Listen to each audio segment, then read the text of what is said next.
s'exprime au sujet de son comportement. Moi, je suis généreux. Je me préoccupe de mon prochain.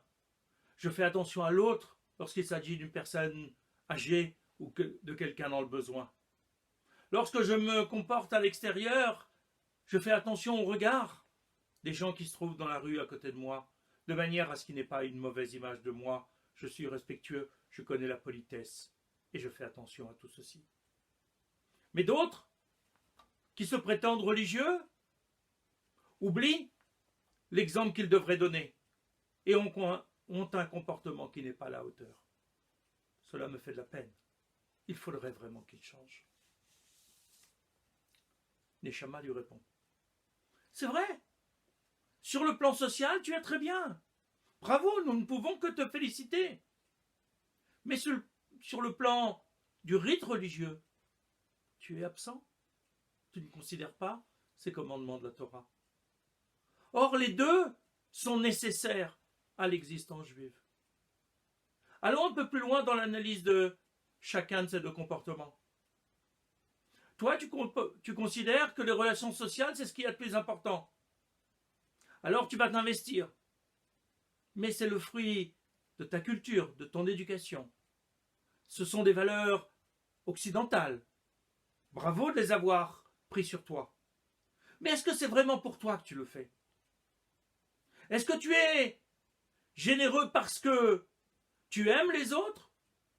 Ou parce que la pauvreté, le handicap, l'âge t'interpellent et te dérangent quelque part? Et que d'une certaine façon tu veux te soulager, tu veux rendre les autres plus heureux en te permettant d'être à toi, d'être toi-même avec une image meilleure vis-à-vis de ce que tu pourras avoir si tu étais indifférent. Mais tu ne vois pas dans l'autre la dimension religieuse. Cette action ne te permet pas de t'élever spirituellement. Parce que tu ne considères que l'humanité de l'autre et pas sa transcendance. Alors, tu penses que ça te donne le droit de juger les autres. Ceux qui ne font pas comme toi. Ceux qui font peut-être l'autre face de la pièce.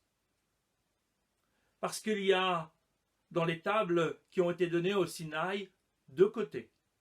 Un côté, une table, avec les lois vis-à-vis de Dieu, des lois qu'on dit verticales, et de l'autre côté, il y a des lois vis-à-vis du prochain, qu'on va dire horizontales. Tu as choisi ta table, mais tu n'as choisi que l'une des deux, pas la totalité de la loi. De l'autre côté, ceux qui critiquent donnent l'impression de n'avoir choisi que l'autre table.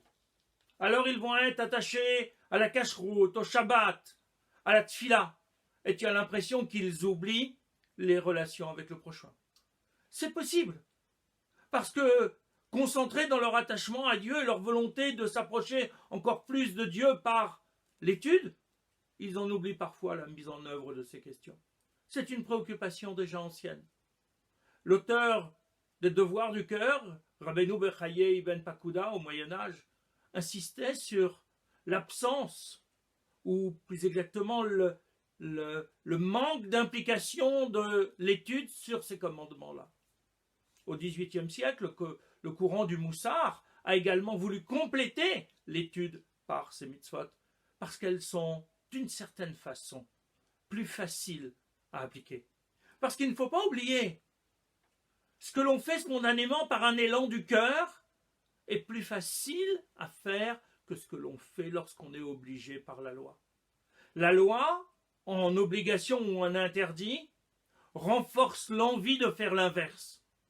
Lorsqu'on m'interdit quelque chose, j'ai envie, j'ai une tentation qui naît en moi pour essayer de transgresser, pour accéder à cette chose qui m'est interdite.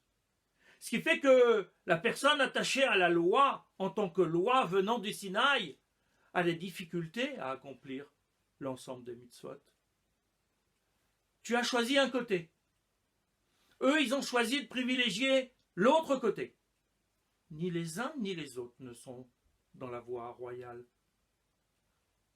Vous ne faites que la moitié, les uns comme les autres, de la globalité de la loi. On ne peut pas être religieux seul sans considérer les autres hommes et penser qu'on va s'élever simplement par le pouvoir de notre concentration ou de notre amour de Dieu.